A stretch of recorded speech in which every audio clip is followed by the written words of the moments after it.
Bismillahirrahmanirrahim. Assalamualaikum warahmatullahi wabarakatuh. Hari ini saya pengen sharing sama teman-teman semuanya tentang puasa ala kaum rebahan. Maksudnya apa? Maksudnya kan kita tuh kalau lagi puasa suka ngantuk ya, sering banyak tidur segala macam. Nah, gimana caranya kita berpuasa tetapi nggak kebanyakan tidur juga?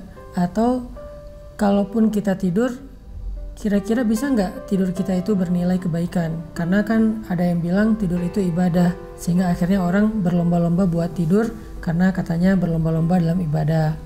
Nah, kalau kita membahas dalam Al-Quran, sebetulnya tidur atau ngantuk itu adalah sebagiannya rahmat dari Allah Subhanahu wa Ta'ala kepada orang yang beriman.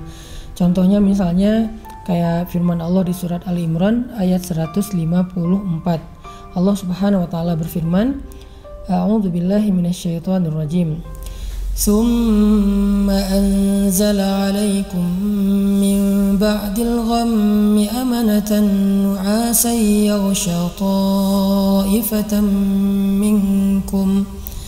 Kemudian setelah kalian ditimpa kesedihan, Allah menurunkan rasa aman kepada kalian berupa ngantuk yang meliputi segolongan dari kalian. Nah, ayat ini bercerita tentang keadaan kaum muslimin di perang Uhud setelah peperangan yang melelahkan, yang banyak juga syuhada kaum muslimin yang syahid dan terbunuh dalam perang itu.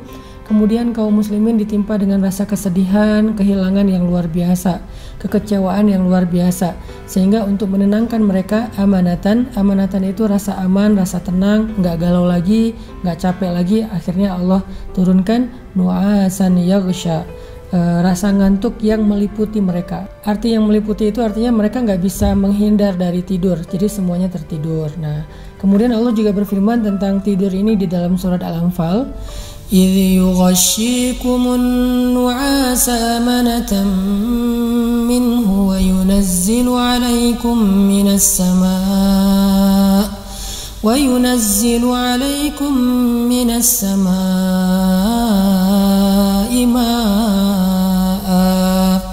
ketika Allah meliputi kalian dengan rasa ngantuk sebagai rasa aman darinya, dan Allah turunkan dari langit air hujan untuk kalian. Nah, ini juga bercerita tentang perang Badar. Satu malam sebelum terjadi perang Badar, kaum muslimin merasa gelisah, takut karena besok akan menghadapi musuh yang sangat kuat dan besar. Akhirnya malam itu daripada mereka khawatir, gak bisa tidur, galau, gak nyaman, Allah tenangkan hati mereka dengan yughashshikumun nu'as. Allah liputi mereka dengan rasa ngantuk.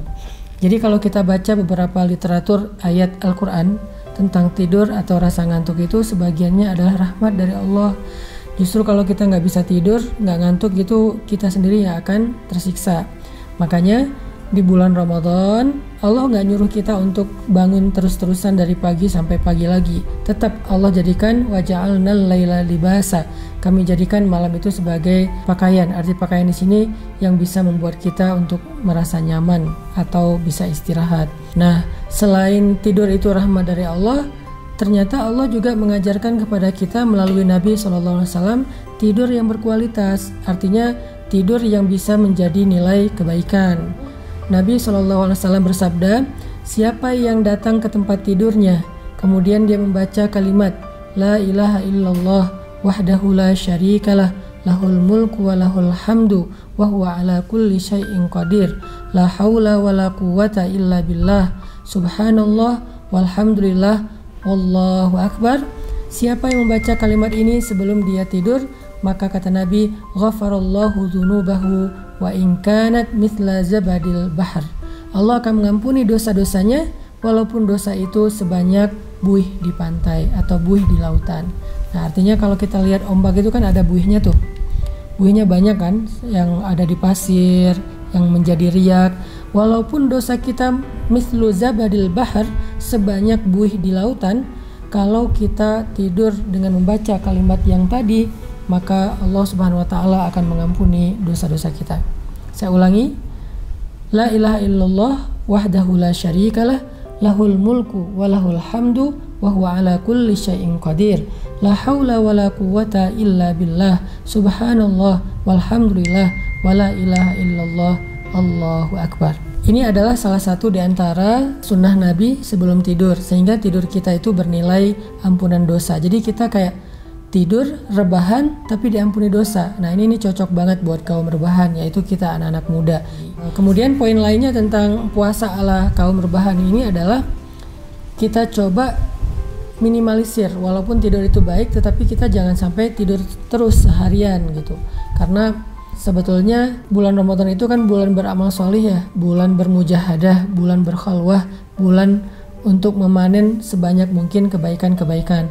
Sehingga kalau kita hanya melewatkan bulan ini hanya dengan tidur, rasanya kayak tidur kita malah jadi makruh. Kenapa? Karena sesuatu yang tidak bermanfaat lalu menjadi kebanyakan, maka itu hukumnya menjadi makruh. Kalau nggak bermanfaat tapi masih wajar, maka hukumnya masih mubah. Tapi kalau udah nggak bermanfaat, kebanyakan pula, maka menjadi makruh. Sebaiknya tidur kita harus benar-benar tidurnya orang solih atau tidurnya orang beriman. Apa itu tidurnya orang beriman? Tidur setelah dia lelah dalam kebaikan, lelah beribadah, lelah membantu orang, lelah berdakwah, lelah berjihad, lalu dia tidur seperti cerita tadi di Ali Imran dan Al-Anfal, atau tidurnya karena dia ingin dapat tenaga untuk bisa beribadah setelahnya. Nah ini dua alasan tidur yang menjadi kebaikan atau pahala ibadah. Tidur karena emang udah lelah dalam beramal soleh, atau tidur supaya bangun dari tidur itu lebih segar lagi dalam berbuat kebaikan. Nah itu diantara nasihat-nasihat ulama tentang puasa, tapi jangan banyak tidur, terutama buat kaum rebahan seperti kita. Barakallahu fikum.